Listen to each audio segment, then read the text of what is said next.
Everyone's situation is different. And most people have been told if they've been refused, they may have read somewhere or been told by a visa officer, yeah, you don't need to apply again for a year, right? Something needs to change in your situation. This is something that they're coached to do by their managers, and it's kind of just like a demand regulator trying to encourage people that they've refused to not apply again because they've already made this decision. However, as a visa applicant, you do have the right to apply again. Even though they've refused you today, you can apply again next week, okay? And you will, especially if you're at a larger post, you will be able to interview with a different visa officer. At extremely small posts, they might just have one visa officer. In Estonia, how many visa officers did you have there, David?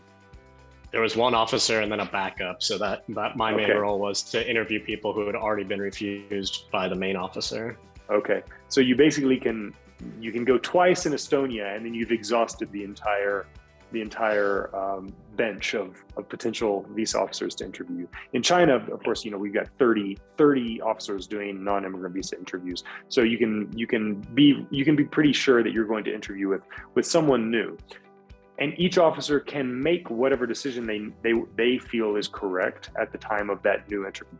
They will see this prior refusal on your record, and it 100% will influence them negatively. They will think, okay, my colleague who has had the same training as I've had, and may have some experience that's comparable to mine, has decided to refuse your visa.